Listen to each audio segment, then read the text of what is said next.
Welcome to Tamil Weekend Videos. Today நம்ம 10th standard சமச்சீர் கல்வி மேக்ஸ் பார்க்கலாம். Chapter 1 Relations and Functions. அதில் introduction part பார்க்கலாம். First one order pair அப்படின்ட்டு இருக்கு. Order pairனா என்ன அர்த்தம்? பேர்னா என்ன அர்த்தம்? ரெண்டையும் சேர்த்து எழுதுறது தான் பேர் அப்படின்னு சொல்லுவோம். இப்போ எக்ஸாம்பிளுக்கு 1,2 அப்படின்னு எடுத்துருக்கோம். 1,2 அப்படின்னா இப்போது நார்மலாக ஒரு bench, first bench, second bench, third bench அப்படி இருக்குது. அதில் ஃபஸ்ட் ரோவில் செகண்ட் பர்சனாக இருக்கிறது தான் 1,2 அப்படின்னு சொல்லுவோம். பேர் பண்ணி எழுதுகிறோம். அதே மாதிரி தான் 2,5 செகண்ட் பெஞ்சில் ஃபிஃப்த்து பர்சனாக உட்காந்துருக்கிறது தான் 2,5 அப்படின்னு சொல்லுவோம். Next Cartesian product of A and B. Cartesian ப்ராடக்ட்னால் என்ன அர்த்தம்? மல்டிப்ளை, கிராஸ்ன்னு சொல்லுவோம். இப்போது எக்ஸாம்பிளுக்கு 2 செட்டு எடுத்துக்கிறேன். A equal to 1,2 B equal to 3,4 அப்படின்ட்டு இருக்குது. A cross B எப்படி எழுதலான்னு பார்ப்போம்.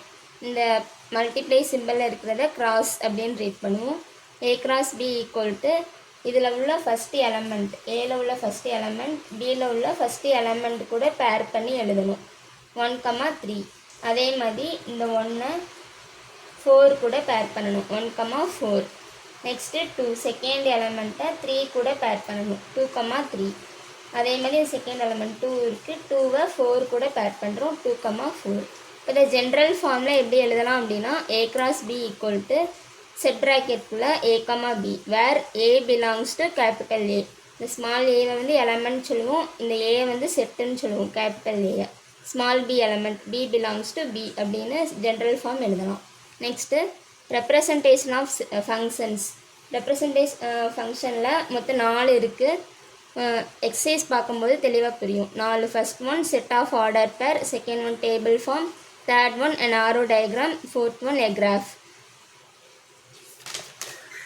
இப்போ எக்ஸாம்பிள் எடுத்துக்கலாம். ஏபி அப்படின்னு ஒரு 2 செட் இருக்குது. அதில் நம்ம 4மே எப்படி செய்யலான்னு சொல்லி பார்ப்போம். ஏல வந்து 1,2, 3, 4, 5 அப்படின்ட்டு இருக்குது. பியில் 2, 3, 4, 5, 6, 7 இருக்குது. இப்போ ஒரு ஏ வந்து எக்ஸ்ன்னு எடுத்துக்கலாம். ஏங்கிற அந்த செட்டை வந்து எக்ஸ் அப்படிங்கிற எலமெண்ட்னு எடுத்துக்கலாம். பி வந்து ஒய்ன்னு எடுத்துக்கலாம். இப்போ y equal to f of x equal to x plus 1 அப்படின்னு ஒரு கண்டிஷன் கொடுத்துருக்காங்க. கொடுத்ததுக்கப்புறம் நம்ம எக்ஸுக்கு வந்து வேல்யூ அப்ளை பண்ணலாம். ஃபஸ்ட்டு எக்ஸில் வந்து 1 இருக்கா, எக்ஸுக்கு மேலே 1 ஈக்குவல் டு 1 + 1 2. எக்ஸுக்கு 2 போட்டால் 2 + 1 3 அந்த மாதிரி எல்லா எலமெண்ட்டையும் போடணும். 3 + 1 4.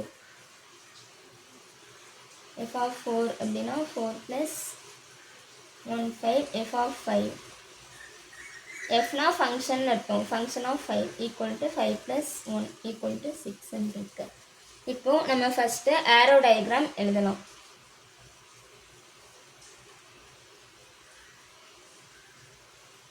ஆரோ டயக்ராமுக்கு 2 இது வரைஞ்சிக்கலாம். இதை வந்து ஏன்னு வச்சுக்கலாம், இது பி. ஏல என்னெல்லாம் இருக்குது? 1 2 3 4 5 இருக்குது. பியில் 2 3 4 5 6 7 இவ்வளோ இருக்குது. இப்போ நம்ம ஃபங்க்ஷனில் ரிலேட் பண்ண போகிறோம். 1 வந்து ஃபங்க்ஷன் ஆஃப் 1 வந்து எதோட ரிலேட் ஆகிருக்கு? 2 கூட. ஸோ 1ம் 2வையும் ரிலேட் பண்ணுறோம். 2 வந்து ஃபங்க்ஷன் ஆஃப் 2 வந்து என்ன கிடச்சிருக்கு? 3. 2 வந்து 3 கூட ரிலேட் ஆகுது. அதே மாதிரி 3 வந்து 4 வந்து 5 கூட ரிலேட் ஆகுது. 5 வந்து 6 கூட ரிலேட் ஆகுது. இப்போது நம்ம இது மூலமாக டொமைன், கோடொமைன், ரேஞ்ச் அப்படின்னா என்னென்னு பார்ப்போம். டொமைன் அப்படின்னா இந்த ஏங்கிற இதில் இருக்கிற எல்லா எலமெண்ட்டும் டொமைன் சொல்லுவோம். இதை வந்து டொமைன் சொல்லுவோம். கோடொமைன் அப்படின்னா பீன்ற செட்டில் உள்ள எல்லாமே கோடொமைன் அப்படின்னு சொல்லுவோம். இதில் உள்ள எல்லா எலமெண்ட்டும் கோடொமைன் சொல்லுவோம். இதில் உள்ள எல்லா எலமெண்ட்டும் டொமைன்னு சொல்லுவோம். இப்போ ரேஞ்ச் அப்படின்னா என்னென்னு பார்ப்போம். ரேஞ்ச் அப்படின்னா கோடொமைனில் எதுக்கு வந்து பேர் இல்லாமல் இருக்கும்.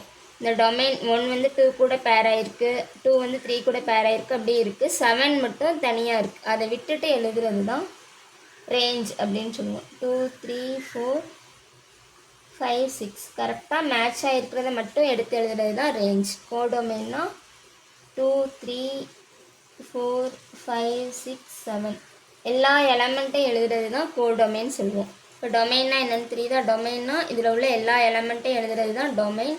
கோடொமைன்னா இதில் உள்ள எல்லா எலமெண்ட்டையும் எழுதுறது தான் கோடொமைன். ரேஞ்ச் அப்படின்னா இதில் எந்த இதில் லைன் கனெக்ட் ஆகாமல் இருக்கோ அதை விட்டுட்டு மற்ற எல்லாத்தையும் எழுதுறது தான் ரேஞ்ச் அப்படின்னு சொல்லுவோம்.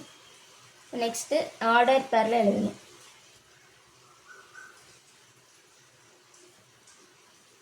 ஆர்டர் பேர் அப்படின்னா எது எது கூட மேட்ச் ஆகிருக்குன்னு எழுதணும். ஒரு செட் ப்ராக்கெட் ஓப்பன் பண்ணிக்கோங்க. ஃபங்க்ஷன் ஆஃப் 1 1 வந்து 2 1, 2 2, 3 3, 4 4 வந்து 5 பேர் பண்ணி எழுதணும். அதுதான் ஆர்டர் பேர். 5, 6 செட் ப்ராக்கெட் க்ளோஸ் பண்ணிக்கலாம். இப்போ ஏரோ டயக்ராம் கேட்டாங்கன்னா இந்த ஏரோ டயக்ராம் மட்டும் வரைஞ்சா போதும். டொமைன் கோடொமைன்லாம் எழுதணும்னு அவசியம் இல்லை. உங்களுக்கு தெரியணும் அப்படின்றதுக்காண்டி நான் சொன்னேன். Next table form. Table form அப்படின்னா ஒன்றுமே இல்லை. எக்ஸு எஃப் ஆஃப் எக்ஸ் எடுத்துக்கிறோம். எக்ஸில் வந்து என்ன இருக்குது? 1 2 3 4 5. இப்போ இதுக்கு 1 எஃப் ஆஃப் ஃபங்க்ஷன் ஆஃப் 1 என்ன கண்டுபிடிச்சிருக்கோம்? 2 3 4 5 6. அது அப்படியே டேபிள் ஃபார்மில் எழுதணும். Next graph.